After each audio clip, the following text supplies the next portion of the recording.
Olá, boa tarde. Começando aqui pela TV Santa Cecília, mais um Ponto de Vista. E nessa tarde, né, do dia 13 já do mês de agosto, o mês está passando muito rápido, né? O ano está passando muito rápido. Um ano que nós teríamos aí algumas coisas muito boas se não fosse a pandemia. No meio do ano teríamos as Olimpíadas, né? Em outubro teríamos as eleições, que mudou para novembro.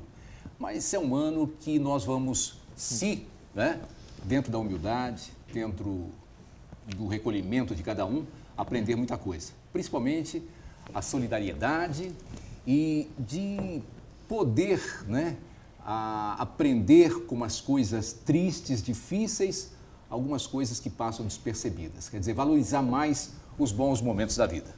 Para todos aí uma ótima tarde, muito bom estar de volta aqui. A gente sempre começa o programa e não é ser pessimista, mais uma vez disse isso no programa de ontem, mas é prestar conta daquilo que vem acontecendo pelo mundo e não é diferente no Brasil e nem na nossa região. Nós temos aí um saldo no dia de hoje, né, para o Brasil bastante triste, né? A gente chega numa marca terrível e que a gente gostaria de pular. Mas, vindo aqui para a nossa região, a Baixada hoje também conta com 44.128 casos confirmados, começando pela Baixada, e 1.593 mortos. É muita gente.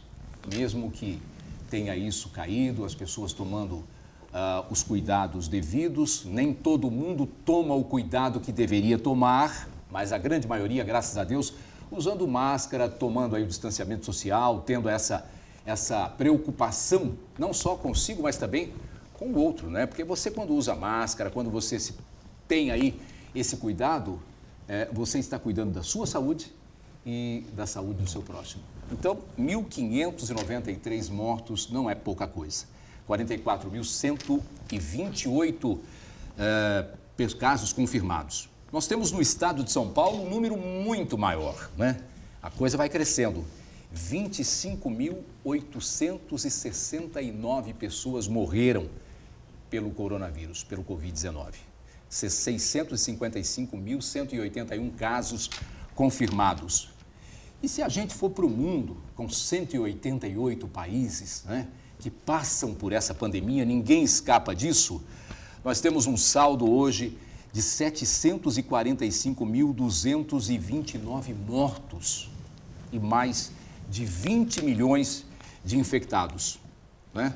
É um número terrível que a gente não gostaria de estar aqui, né, passando, mas é verdadeiro, é o que temos para hoje. E no Brasil, 104.263 pessoas perderam a vida. Mais de 3.170.000 infectados. A única coisa que eu tirei de bom, quer dizer, que ameniza um pouco isso, é que a média diária caiu para 978 mortos.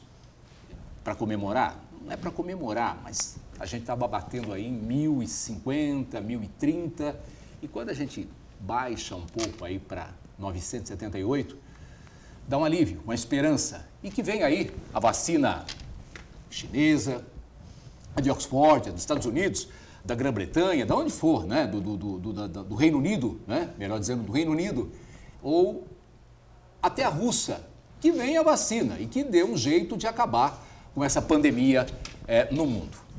Começando o programa de hoje com os convidados, quero agradecer a todos eles.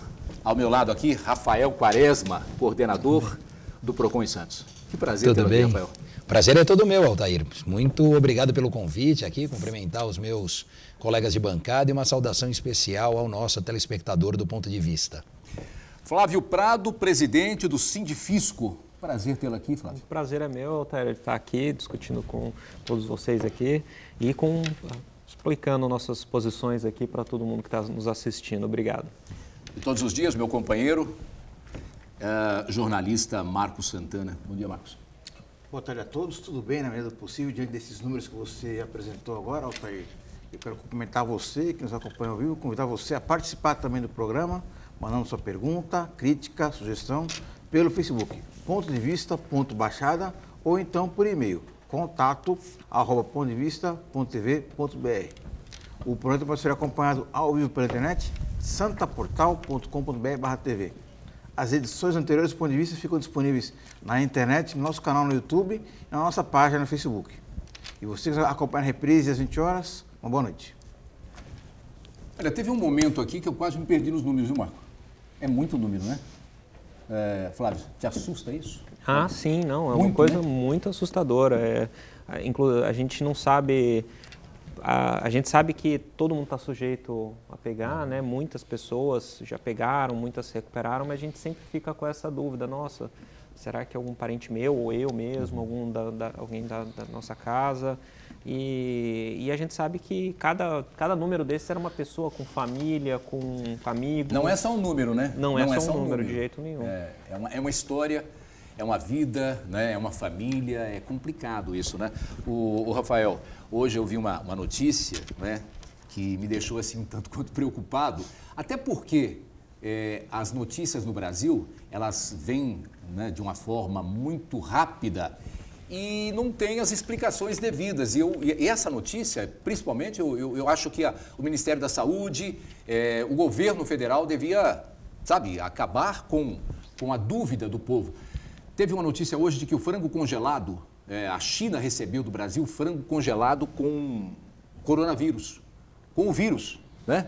E de que esse vírus, ele sobrevive em ambiente congelado por muito tempo. Eu não sei se isso é verdadeiro, mas eu acho que isso deveria, a população pode até parar de comer frango aí. Né? E não sei se isso, eu acho que é uma bobagem, mas de qualquer forma, eu não tenho certeza do que eu estou lendo, né? Esse é um complicador hoje, né? Não apenas para a questão da pandemia, enfim, mas esse aspecto de fake news. Antes a gente tinha a ausência quase que absoluta, completa de informação. Hoje a gente tem a informação, mas não tem uma certeza da sua credibilidade, né? Então, eu também recebi, eu não recebi essa do frango, mas recebi outras falando de aumento no orçamento, aumento de gastos, enfim, outros temas, e quando você vai um pouco mais a fundo, a situação não é bem assim, né? Até circulou no nosso meio, lá no meio jurídico, uma questão envolvendo os desembargadores do Tribunal de Justiça de São Paulo, falando da criação de câmaras extraordinárias, com uma remuneração extra de até R$100 mil, e quando você vai ver a notícia propriamente, não há uma remuneração extra, mas sim o cômputo em dias, não é? Como se fosse ali um banco de horas, para ficar mais fácil a explicação, na medida em que há uma sobrecarga de trabalho, não é? Mas não há essa remuneração. Enfim, mas a notícia ela vem de uma outra forma. Então essa questão do frango também vem aí de uma outra maneira, não é? E em relação à China, se isso está voltando e se há essa sobrevivência do vírus, talvez o que mais nos preocupe, e isso parece não ser fake news, infelizmente, é a possibilidade de reinfecção, não é? Da pessoa novamente se contaminar. E isso também vem sendo cogitado, o que antes não era admitido, agora já se fala nessa possibilidade. A gente falou com um caseiro aqui, o caseiro participou do programa, né? Nós participamos aqui e fizemos essa pergunta. Doutor Caseiro, a pessoa pode se reinfectar, né? Reinfectar, é isso? Isso. Reinfectar. Ele disse, não há, nós já provamos isso, aquela coisa toda. Mas esse vírus é muito novo, a gente fica numa saia justa andando, né? Num fio de navalha. E eu falei do frango aqui agora, viu, Marcos? Eu falei do frango aqui agora porque a preocupação que eu tenho é que o Brasil talvez seja, se não o primeiro, o maior produtor de aves do mundo, né? Exporta para o mundo inteiro. E uma notícia dessa, se ela não for bem explicada e não for uma notícia séria, não é fake news, veio de uma fonte segura. Mas será que é verdadeiro que realmente esse vírus permanece vivo? E as pessoas podem não consumir mais o frango. O frango hoje é uma carne ainda, né? É uma proteína mais barata do que a carne bovina, do que a carne suína. Quer dizer, pode ter um estrago violento, o país já não anda bem das pernas, a coisa pode complicar. Você viu alguma coisa, Marcos? Você acompanhou isso? Isso, mas com relação a isso aí, o Quaresma falou muito bem sobre a questão de fake news, esse medo que a população tem. por conta da gravidade do vírus, né? A letalidade do vírus. Eu acho que primeiro a gente tem que se preocupar com os problemas que a gente já tem conhecimento completamente, né? Porque a gente percebe muito bem que muitas pessoas não estão tomando os procedimentos básicos de controle, de prevenção, né? Primeiro, combater as fake news já existentes, que é, por exemplo, da cloroquina aí, né? Inclusive, tem um grande jornalista aí, grande não, né? Um jornalista aí que tem muita audiência, que é o Alexandre Garcia, que ele defende cloroquina com unhas e dentes, sem nenhum fundamento científico. Quer dizer, a partir do momento que você vê um jornalista como Alexandre Garcia divulgar fake news numa emissora de âmbito nacional, então é muito preocupante você combater esse tipo de informação. Então eu acho que a gente precisa se preocupar em divulgar as boas informações, logicamente ficar alerta, atento a esses novos riscos, mas ainda assim cuidar dos problemas que a gente realmente já conhece no momento. Bom, então o problema que nós vamos começar aqui, esse não é fake news, com certeza esse não é fake news. O maior doleiro do Brasil, não é? O Messer, vai devolver, a delação dele foi aceita e foi validada, né? E ele vai devolver R$1 bilhão, né? Como se fosse assim, eu não sei nem quantos caminhões de dinheiro, R$1 bilhão, mas para o cara devolver R$1 bilhão, ele tem que ter manipulado, eu não sei nem desviado, o que eu uso aqui de termo para isso, quantos mais? Certamente, quem devolve R$1 bilhão não devolve tudo, né? Contadinho assim, R$1 bilhão. Será que sobra outro meio bilhão, outro bilhão, outros 2 bilhões? Estão em onde? Né? Esse dinheiro pode estar onde? Rafael, R$1 bilhão é muito dinheiro, não é? Sim, é. Não é? Eu também não faço nem ideia. O cara devolver, viu, não é, né? O cara devolver. Quantas malas precisa, né? Sim, pô. Olha, acho que aí não tem mala, viu, Santana? E não é fake news, hein? Não é.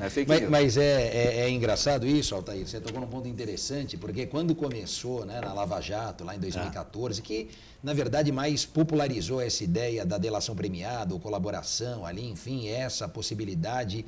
É como se fosse uma transação, uma negociação, que é muito comum na área civil e veio sendo mais amplamente utilizada a partir dessas grandes operações. E isso já chamava atenção, né? Lá para os executivos da Odebrecht, da Petrobras, enfim, para aqueles primeiros envolvidos, nessa delação também o compromisso em devolver valores, né? E aí o receio que se tinha era justamente esse. Bom, mas a pessoa está devolvendo isso.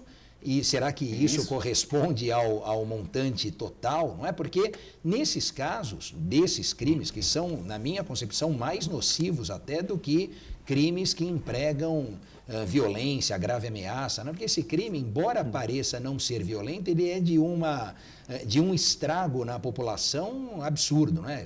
Você tem ali um comprometimento de investimento, de políticas públicas, uma série de coisas.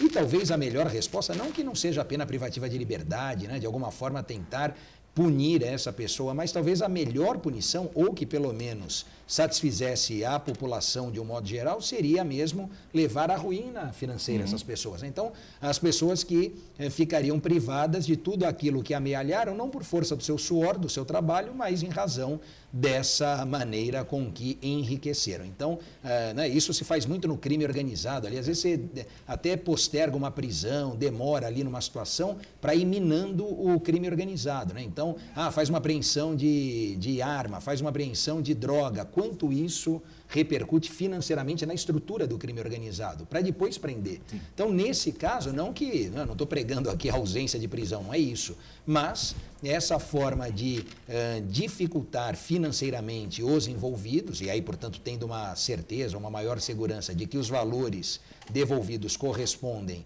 a todo o proveito econômico daquela atividade ilícita, me parece que seria uma boa solução. Flávio, você acha que só devolver esse dinheiro, quer dizer, o Quaresma colocou aqui, não é deixar privar de liberdade. Eu acho que o maior castigo, na realidade, eu tenho isso comigo, o maior castigo para o corrupto, né, é você tomar o dinheiro dele. Você deixar ele liso, né? Eu acho que é o maior castigo, pior cadeia. Se você deixar um corrupto liso, sem dinheiro nenhum, eu acho que ele vai chorar muito mais do que se estivesse preso, Flávio. Sim, sim. Agora, Apesar dura de que- saber se esse 1 bilhão é tudo que ele tinha.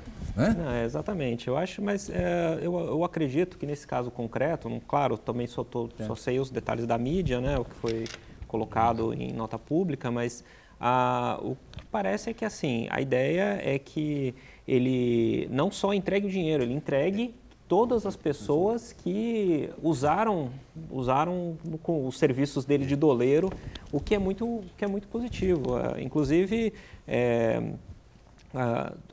essa questão dos recursos, né, do dinheiro, a Receita Federal, os auditores fiscais, no âmbito do trabalho, do nosso trabalho, a gente encontra bastante, porque é até interessante colocar que nem todo sonegador é corrupto, mas todo corrupto é sonegador. Então, muitas vezes a gente está numa fiscalização, etc., e encontra um sinal de que, olha, aqui não foi só uma sonegação, teve um indício de crime também. Então, mas eu acho que em relação a essa questão da punição, com certeza, é claro que existem muitos casos em que não é... só a questão patrimonial não é suficiente. Mas essa auditoria hoje está muito... A Receita hoje está muito, né, interligada e vocês têm assim uma ramificação muito grande para descobrir pontos e pontos, né? Hoje a coisa está muito adiantada, né? Se alguém pensa que vai burlar o fisco com facilidade, esquece, né? Não faça isso. Não, claro. Não faça assim, isso. É claro que é sempre um trabalho de gato e rato, né? Do ponto de vista, a gente coloca uma melhoria, um controle um pouco mais criterioso, e aí o tipo de sonegação vai se alterando, mas a gente está sempre se aperfeiçoando para tentar encontrar esses esquemas. Quando você coloca aí que nem todo sonegador é um criminoso, né? Mas todo criminoso é um sonegador? Não, corrupto, porque para nós a sonegação é crime bastante... Desculpa. Até porque tem muita gente que sonega, às vezes, por erros contábeis, né? Levado a sonegar quando tem um contador, um profissional que trabalha para ele ali que não age corretamente, né, Flávio? Tem essa coisa, não tem? Muito disso, né? Sim, sim. O que a gente percebe é que até por conta da complexidade da legislação, tem muita gente que erra um erro honesto. Então, por exemplo, essa despesa aqui eu não sei se é dedutível ou não, coloca como dedutível e na hora de ver o detalhe não era. Então, mas esse tipo de situação, a Receita Federal separa o que é uma conduta, um erro, digamos, um erro de classificação ali, e o que é uma ação uma ação dolosa, uma ação com a vontade de fazer com a vontade de não oferecer aquela receita para de burlar mesmo, de burlar mesmo. Com a intenção nua e crua de burlar o fisco, né? Tinha muito isso de receituário médico antigamente, né? Você lembra disso? Tem, sim. Ainda tem, das reduções. Porque eu não sei, aí o Flávio vai poder até me corrigir também, me dizer, mas se eu não me engano, você tem uma limitação para alguns tipos de desconto ali, de dedução, por exemplo, formação escolar, não é? A questão educacional. E me parece que uma ausência de limitação em relação aos gastos médicos, desde que devidamente comprovados, né? Se eu não estiver enganado, é isso. E aí, Altair, o que acontece, né? Eu acho que o Flávio foi muito feliz na colocação quando ele fala desse gato e rato. Aí, quer dizer, às vezes, né, a pessoa se interessa mais em tentar ocultar, maquiar essa real situação, né, com vistas a experimentar algum ganho ali que não é o correto. Por exemplo... compra de recibo médico, né, ou de fisioterapeuta, alguma coisa ali que quando você vai mais a fundo, e aí, obviamente, que toda essa expertise, esse know-how, quem tem é a Receita Federal, eles acabam, né, ou cruzando dados, ou verificando, ou às vezes até investigando mais a fundo, falando, peraí, a pessoa fala de uma operação, mas não teve cirurgia, não teve internação, enfim, às vezes é alguma coisa que sucumbe ali a uma primeira análise, uma análise mais detida. Antes não era assim, então alguns ficaram, não era assim por força das as limitações, não tinha todo esse acesso à tecnologia, etc. Então, alguns, acredito, ficaram mal acostumados. Né? E agora, com essa situação, a coisa tende a mudar, ou as pessoas a repensar as suas atitudes. Eu só queria aproveitar naquela nossa primeira fala ali, eu acho que a ideia que fica para o telespectador é simplesmente de dizer que o crime não compensa. Né? Quando você fala aí do camarada ficar liso e tal, é isso, porque senão a pessoa, pessoa faz uma conta. O perigo é o cara lá em casa achar que o crime compensa. Então, tem que dizer que não compensa. Tem que dizer porque não compensa. Porque às vezes tem que estar em casa e falar, não, essa história que vai devolver 1 bilhão e ficou outro 1 bilhão, então o crime compensa. O crime compensa no Brasil. Não, porque compensa. Ele faz uma conta triste ali, a gente falar isso, né? Ele faz uma conta e fala, bom, vou ficar 1 ano privado de liberdade, 1, 2, isso e aquilo, bom, e depois? Depois eu tenho a vida inteira para gastar o resto que sobrou. Então, é nesse sentido que a gente tem mesmo que reforçar sempre de que o crime, obviamente, não compensa. Então, esse é o ponto. Ô, Marcos, devolver 1 bilhão de reais é muito dinheiro, né? Altair, mas o que mais impressionou nessa história do Dario Messer, que ele é chamado de o doleiro dos doleiros. Sim. Então, na verdade, ele não é o protagonista do roubo, do golpe em si. Ele é o intermediário, é o agente financeiro aí, é o leve trás das grandes quantias de dinheiro, que não são nem malas, né, o Rafael? São containers, realmente vão para lá e para cá. Mas o Flávio colocou isso aqui, que ele é uma peça. Então, ele é uma peça. É uma e peça o curioso é o seguinte, que o Messer, ele é investigado pela polícia desde 1980. Ele está envolvido em todos os grandes escândalos financeiros do Brasil. Todos. O Banestado, que envolveu figuras do PSDB e outros partidos também. O Mensalão do PT e outros partidos também. Ele é uma pessoa influente nesse meio, né? O Petrolão, envolvido com bicheiros, com o presidente da escola de samba. Quer dizer, a nata da criminalidade brasileira do colarinho branco passou pela mão. Passou pela mão dele. Então, e aí fica essa dúvida mesmo, né?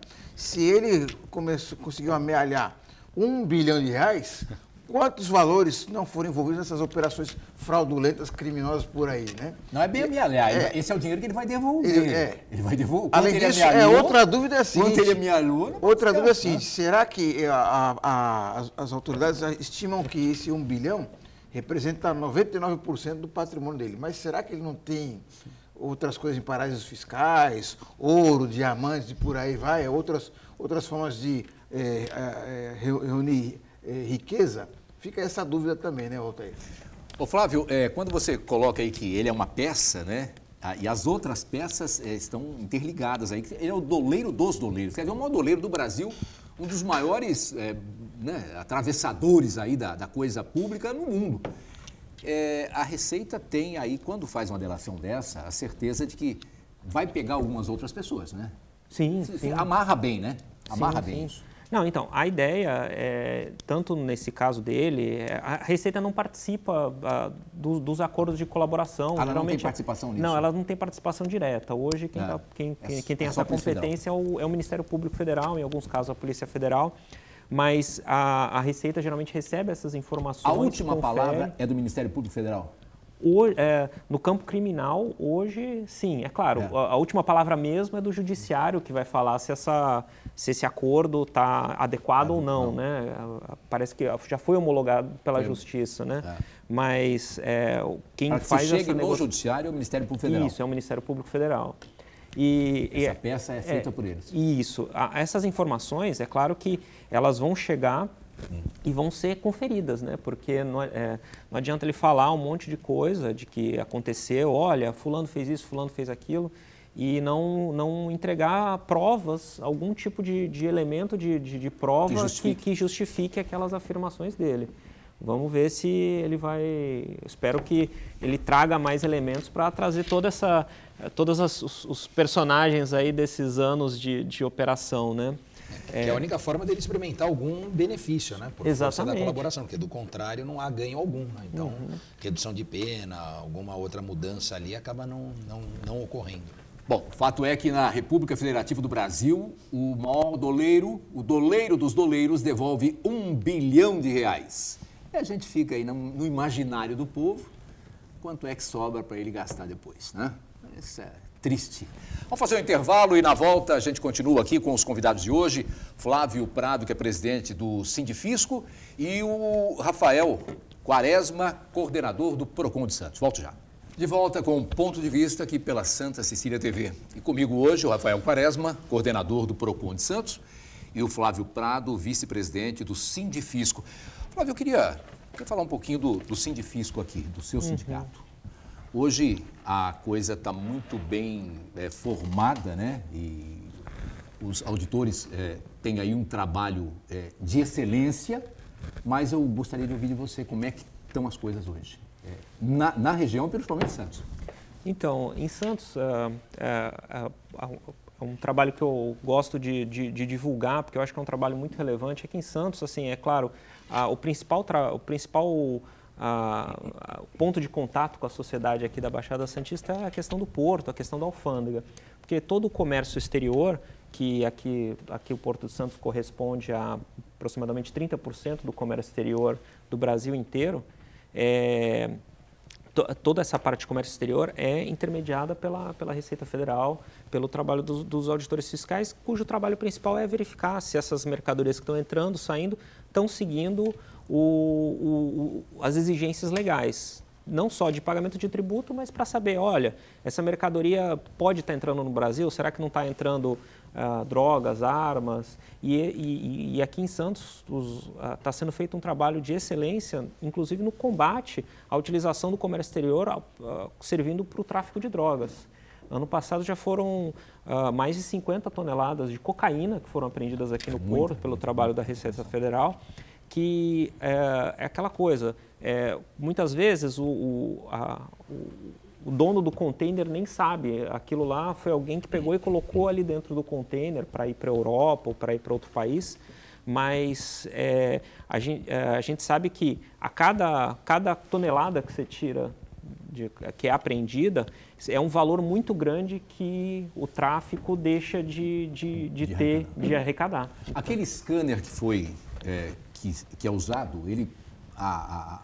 o resultado dele foi muito diferente do que era antes? Sim, sim. Satisfatório, né? Sim, sim. Um dos pontos, né? Uma das ferramentas para se combater para ter esse resultado maior é o scanner. É claro, tem outros, tem a questão dos cães de faro, tem um trabalho de inteligência que é feito para triangular mesmo, saber, olha... digamos assim, que uma determinada empresa fala, olha, eu vou importar uma máquina usada para tal país. Tem um trabalho de inteligência para identificar, olha, esse tipo de exportação está muito estranho, vamos dar uma olhada melhor? E nesse tipo de situação que já encontraram, por exemplo, um trator que recheado, tinha recheado de cocaína. Então, assim, esse caso, o exportador, ele pegou e...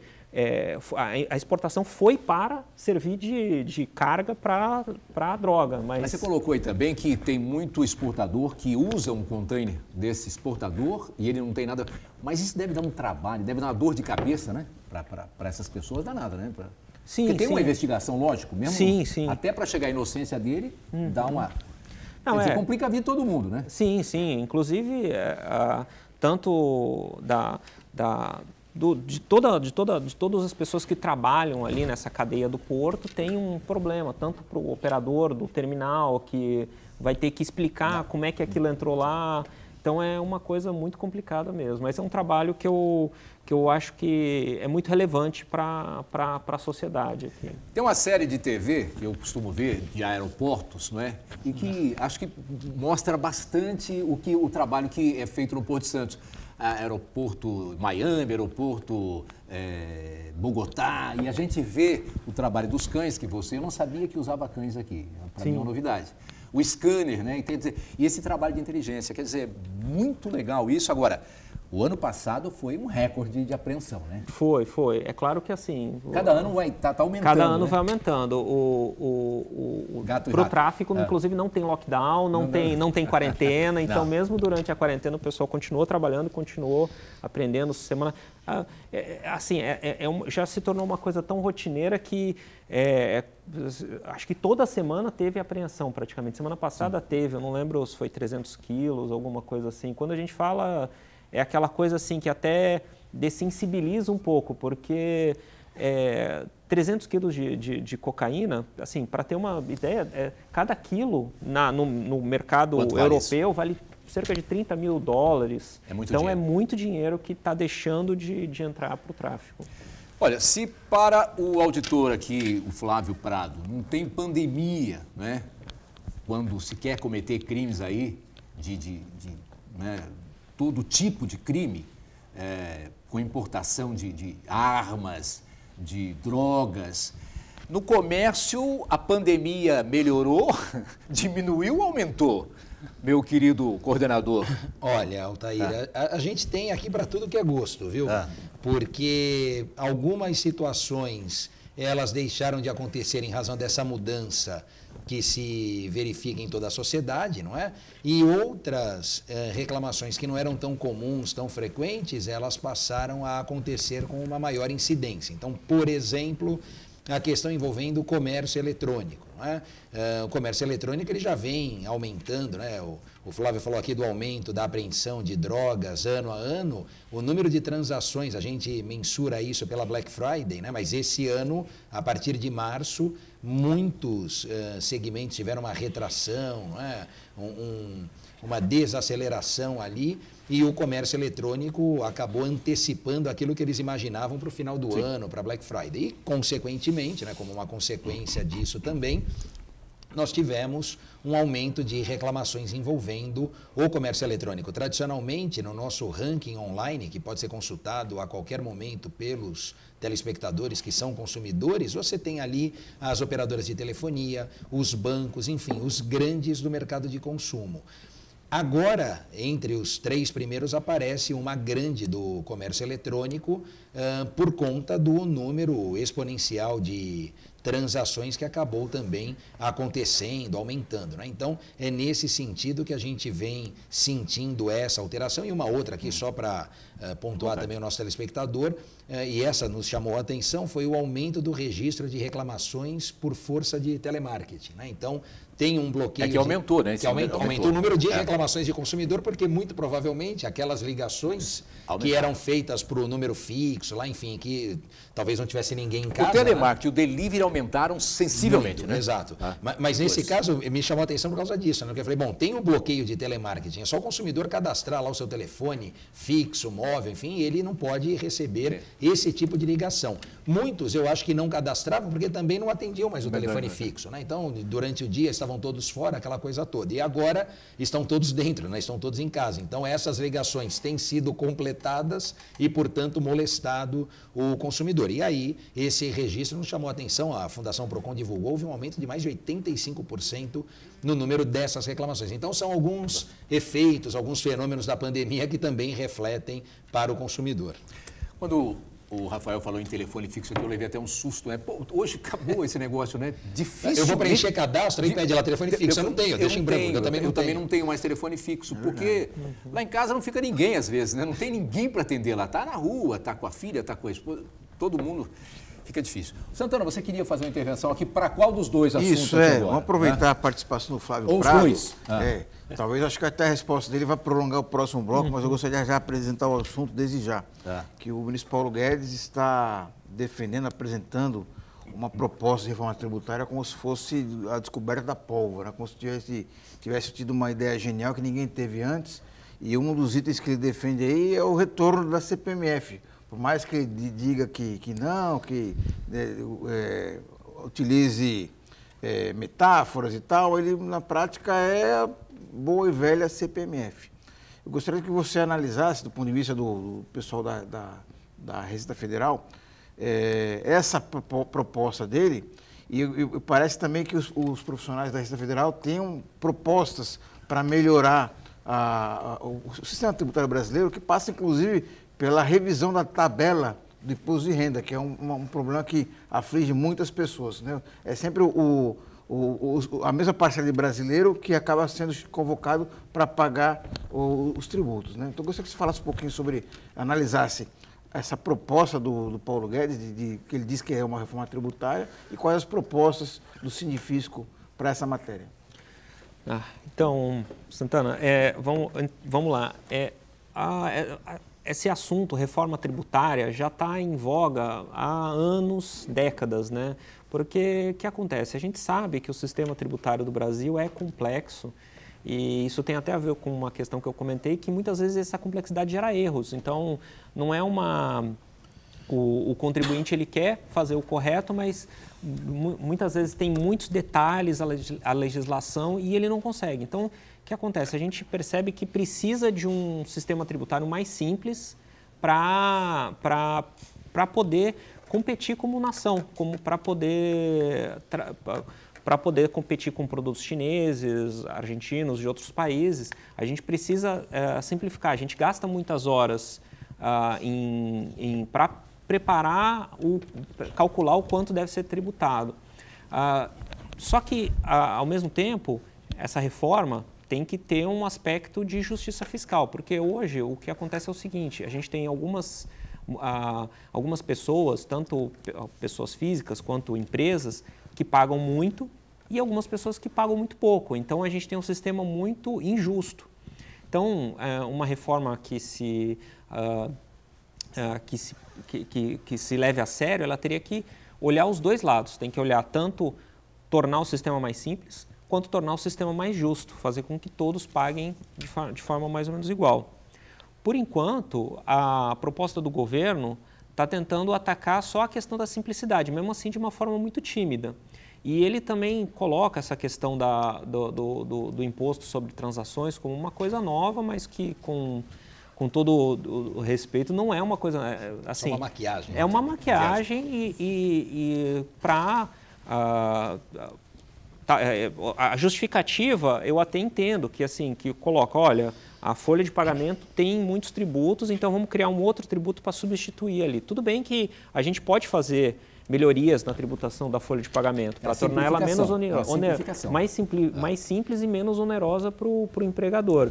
Mas o que a gente não pode fazer é pegar um tributo que a sociedade, de certa forma, já rejeitou, e colocar com uma roupagem nova. Não, isso aqui vai pegar os mercados que não estão sendo tributados. Não é bem assim, porque, na verdade, a partir do momento que você colocar esse tributo, as pessoas vão voltar a trabalhar com dinheiro, com cheque. Então, estão sendo feitos muitos cálculos, muitos estudos sobre esse tributo, mas não está se levando em conta o seguinte, olha, a partir do momento que você falar que para fazer um pagamento para outra pessoa vai descontar um certo tanto, as pessoas vão começar a andar com cheque, com dinheiro no bolso. Eu ouvi até a questão do delivery, não é? Para tributar também essa transação, esses pedidos via delivery. É só uma coisa, assim, me parece que o problema todo mundo conhece, né, Flávio? Que é justamente esse emaranhado de leis. Quer dizer, é humanamente impossível você pensar que cada estado membro da federação tem a sua própria legislação ali, seu próprio regulamento, eu digo em relação ao aspecto tributário, né? Então, era necessário mesmo que houvesse essa simplificação ou essa unificação, enfim, alguma coisa que facilitasse esse entendimento também por parte da população. E um ponto que é a visão que eu tenho, né, o nosso, não é a minha área ali de atuação, direito tributário, nada disso, mas assim, o que eu me lembro também das aulas da faculdade, enfim, é que no nosso sistema ainda se tem aquela ideia de que alguns, como o Flávio aqui acho que colocou, né? Quer dizer, alguns, não que são uns coitadinhos ali, mas acabam tendo uma certa benevolência, do poder público, e outros, então, acabam sendo mais severamente taxados. Só um exemplo, a gente pega, por exemplo, a pessoa que tem um carro, sei lá, com fabricação de 20 anos atrás, e ele tem isenção de IPVA. Aí você pega os donos de automóvel, sei lá, mais recentes, de 1, 2, 3 anos de uso, e eles são obrigados a fazer, por exemplo, aquela verificação. Agora não tem mais, mas antes tinha, né, aquela verificação para a poluição do ar, etc. Se você olhar outros mercados, você vê que a situação é oposta, né? Quer dizer, você pega justamente, não, olha, se você trocar de ano em ano o carro, você não paga tal imposto, você tem tal isenção. E timidamente, eu acho que a gente teve isso na tal da linha branca, ali quando houve uma tentativa de incrementar. Quer dizer, qual foi a ideia do governo? Bom, a gente diminui a alíquota. Quando você diminui a alíquota, você aumenta a base, mais pessoas pagam e, portanto, você também aumenta a arrecadação. Olha que loucura, você diminui a alíquota e aumenta a arrecadação. Por que não se faz mais isso, né? Então, bom, a gente tem que falar muito sobre isso aqui ainda, até porque eu quero falar depois com o Flávio aqui daquela correção do IR também que ficou de se fazer, não se fez, até hoje não se fez essa correção, né? E a CPMF, quando foi lançada lá atrás, que tinha um destino nobre que era para a saúde, e hoje se fala na volta com outro nome, mas é a mesma CPMF. Não sei se ela vai resolver. Segundo o Flávio aqui, as pessoas vão começar a trabalhar com dinheiro. E é uma verdade, né? Vai começar a correr dinheiro, porque senão, se for só por via bancária, o desconto existe. Vamos fazer um intervalo e na volta a gente fala sobre isso. Tem muita coisa aqui. Eu acho até que, será que a gente está falando da reforma? Será que essa reforma sai? O governo tem condições de fazer essa reforma hoje? Tem, suporte para uma reforma desse tamanho? É necessária? Claro que é, já passou do tempo. A gente volta já. Estamos de volta nesta quinta-feira, hoje 13 já do mês de agosto, né? Lembrando que o nosso reprise do programa às 8 da noite, tá bom? E nem sempre, é bom falar que nem sempre que a gente discute aqui, a noite ainda está valendo. Já as coisas mudam muito rapidamente na República do Brasil. A gente falou aqui de CPMF e foi uma arrecadação, foi um tributo criado para resolver o problema da saúde no Brasil. Não resolveu porque ele foi desviado para outros meios, para outros fins, e não a saúde, ficou esquecido. Ela volta agora, ô Flávio, querem que volte, né, com outro nome. Você acha que tem elementos, condições de voltar essa cobrança em forma de CPMF? Então, na verdade, essa proposta do governo é um pacote, né? Ele fatiou, digamos assim, né? Mandou primeiro um projeto sobre a contribuição, sobre o PIS/COFINS, que são 2 tributos federais, depois ele falou que vai alterar o imposto de renda, depois colocou essa ideia de criar uma contribuição do tipo CPMF. Sendo bem, eu acho que a ordem do que ele colocou foi equivocada, porque era para a reforma mais urgente, assim, até para tornar o sistema tributário mais justo, teria sido fazer a reforma do imposto de renda primeiro. Essa correção do imposto de renda, é isso? Essa correção, exatamente. Porque nós estamos pagando um absurdo, né? Sim, sim. Acima da tabela. Durante vários anos, a tabela do imposto de renda, que é usada para calcular o quanto cada pessoa deve pagar de imposto de renda, está defasada. Ou seja, ou o governo não reajusta ou não reajusta no montante da inflação. Então, tá muito defasada já passou Tem muita gente que não era para estar pagando e está pagando, está sendo descontado lá da folha de pagamento. Então, já era para ter resolvido isso. E uma outra questão do nosso sistema tributário, que é a isenção total de lucros e dividendos, que é uma coisa que existe aqui no Brasil, que o empresário, é claro, ele paga o imposto de renda da empresa, só que quando ele distribui o lucro, ele recebe sem pagar imposto nenhum. Só que isso é um sistema que não existe em quase nenhum outro país do mundo. Quase todos os países... Ele não é taxado, né? Não é taxado. Ele paga alguma coisa na hora de receber os lucros da empresa. Que no Brasil já foi assim até a década de 90, mais ou menos. Mas que é uma alteração que precisa ser feita, que até o governo... É uma coisa que ficou tão evidente que, inclusive, na eleição de 2018, todos os candidatos falavam, olha, vamos... tributar lucros e dividendos, só que ninguém falava exatamente como. Agora o Paulo Guedes falou, esse ponto deveria ser o primeiro que surgiu. É claro, essa tributação tem que ser bem pensada para que não onere ainda mais as empresas, as pessoas. Em vez de cobrar mais impostos de uma forma global, cobrar de quem não está pagando nada.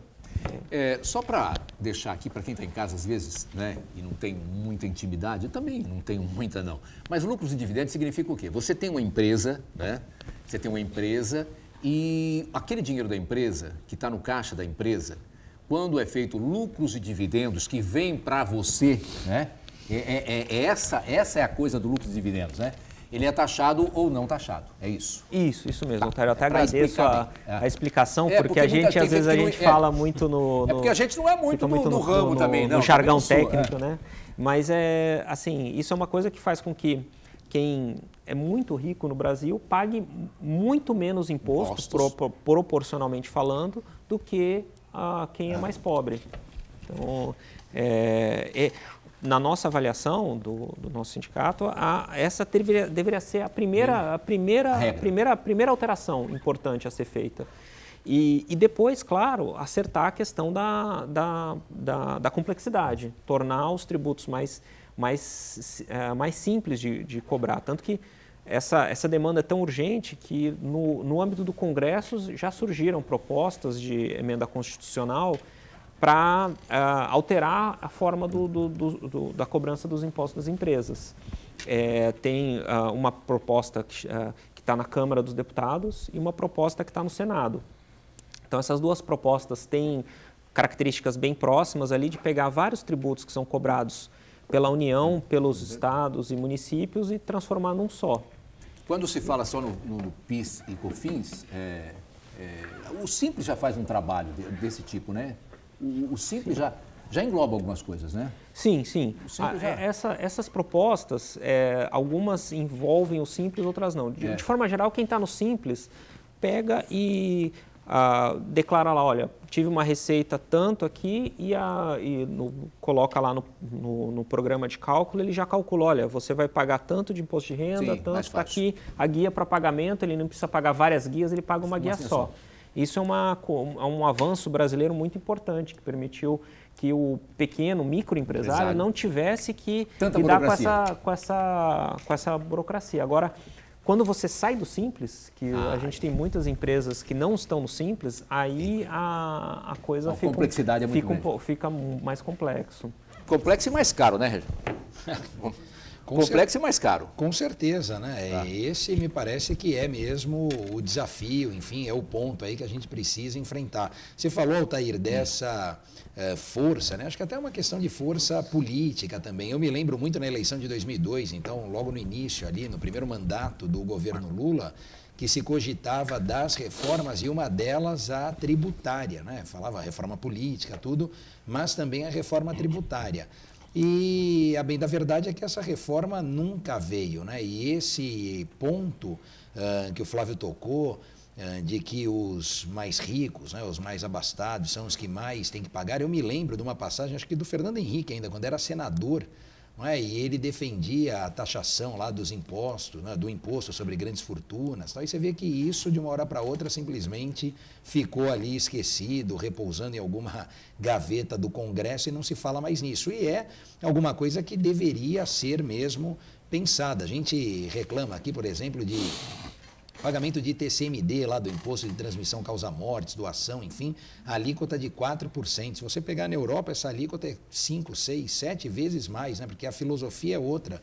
Você acaba tributando, taxando aquilo que vem de mão beijada para a pessoa, não é fruto de herança, mas você acaba relativizando, por exemplo, o trabalho, não é? A renda que é feita lá, que é conseguida pelo próprio suor. Então, são modelos, né, de enxergar as coisas diferentes. Talvez a gente precisasse passar isso a limpo, né? Então, essa questão da reforma tributária, eu me lembro ali o que tinha, porque eu dava aula disso na época, era a revogação do parágrafo 3º do artigo 192 da Constituição, que nem era da reforma tributária, mas falava ali da limitação de 12% ao ano de juros, enfim, como se isso fosse possível, não é? A Constituição estabelecia um teto ali de juros, mas tinha esse artigo na criação da Constituição em 88 e mesmo assim era pouco aplicado, né? Se discutia muito se aquele artigo era de eficácia contida ou imediata, enfim, mas pelo sim, pelo não, se atendeu aos interesses de quem? Dos bancos, né? Tirou lá da Constituição esse artigo para esvaziar qualquer tipo de discussão. E esses outros pontos, né? Aqui falando da questão tributária, do imposto sobre grandes fortunas, etc., poderia vir aí sim para aumentar um pouco o caixa, enfim, recolher ou tributar algo que não é feito no Brasil. Me preocupou um pouco, eu li um pouco dessa reforma, né? Pequeno trecho, e eu acho que vai ficar um pouco pesado para quem trabalha com prestação de serviço e mão de obra. Parece que a alíquota ela vai penalizar e muito o trabalho, a mão de obra, a prestação de serviço, é isso? Então, é mais ou menos isso, né? Sim. No texto, pelo menos, era isso. Isso. A gente tem, basicamente, 4 propostas no Congresso, né? Mas, em comum, Tem a PEC a proposta de emenda constitucional que está na Câmara, a proposta de emenda constitucional que está no Senado, e tem o projeto de lei que o governo mandou, que é específico de PIS e COFINS, que vai unificar esses dois tributos num só. Esse é específico? Esse é específico de PIS e COFINS, não pode se chamar assim de reforma tributária ampla, porque é específico de PIS e COFINS. E o quarto são uma proposta de alterações pontuais, sem mudar muito, mas tornar o sistema mais simples. Mas, especialmente nessa proposta que o governo mandou, que é essa alteração do PIS/COFINS, de fato aumenta a tributação dos prestadores de serviço. Então, por exemplo, vamos pegar uma empresa aqui saindo do Simples. Uma empresa média, uma empresa média prestadora de serviço. Normalmente ela pagaria 3,65% de PIS, COFINS somados. E nessa proposta do governo ela passaria a pagar 12%. É isso exatamente. Então, assim, de fato, essa alteração vai ter um impacto. Vai ter um impacto. É claro que, assim, pela proposta, a proposta do governo veio tentar simplificar o PIS/COFINS, que é um dos tributos mais complexos. Hoje, então, para colocar uma comparação, hoje, por uma pesquisa que foi feita pelo um relatório que chama Doing Business, que é do Banco Mundial, que analisa qual a complexidade para pagar tributos em cada país. O principal tributo brasileiro de complexidade era o ICMS, que é um tributo estadual, e que essa proposta do governo nem mexe nele, justamente porque o governo entende que não teria como conseguir aprovar. Ele mandou uma coisa mais modesta que mexe só no PIS/COFINS, mas o PIS/COFINS é o tributo, é o segundo mais complexo. Então, é um tributo que é muito complicado de apurar. Esse projeto de lei do governo simplifica. É uma proposta que, na verdade, outros governos já falaram, olha, eu vou mandar uma simplificação. Imagino até que esse projeto de lei já tivesse mais ou menos, o embrião dele já tivesse pronto. Mas o governo mandou, ele de fato simplifica, mas ele tem um aumento muito brusco para as empresas prestadoras de serviço e para as empresas que são muito intensivas em mão de obra. A empresa que tem uma folha de pagamento grande em relação à receita vai aumentar a carga, deve aumentar a carga tributária dela. Você imagina isso pós-pandemia, hein? Não, você imagina isso. Ô Marcos, essa descomplicação, né, essa facilidade saindo de menos de 4 para 12, caro, né? Tem outra coisa que eu acho que é importante a gente levantar também, é o seguinte, nós estamos falando aqui sobre a cobrança, né, a arrecadação em si. Outro aspecto muito importante é a distribuição desses recursos, que a gente sabe muito bem que a União, estados e municípios estão com a corda no pescoço e nenhum desses entes federativos está disposto a abrir mão de arrecadação. Mas ainda assim é preciso haver uma melhor distribuição, porque hoje a maior parte dos recursos é arrecadada pela União e no meio do caminho, na hora de distribuir para os estados e municípios, uma boa parte dos recursos eles caem pelo ralo da burocracia. E nessa reforma, Marcos, só para completar, na sua linha de raciocínio, a arrecadação passa a ser maior da União do que tira dos municípios muita coisa. Então, esse é o ponto. Depois, para retornar, isso é uma dificuldade. Voltaria o complicador disso daí, que cada vez mais os estados e principalmente os municípios, eles começam a assumir outras responsabilidades com relação à segurança pública, à assistência social, quer dizer, o gasto nos municípios aumenta cada vez mais. Então, eu queria saber do Flávio. Flávio, como é que consegue equilibrar essa questão de distribuição? Parece aquele sujeito que está no semáforo equilibrando uma série de pratos. Como é que faz para equilibrar esses pratos todos? Então, esse é um dos nós que fez com que a reforma tributária não fosse para frente até hoje, né?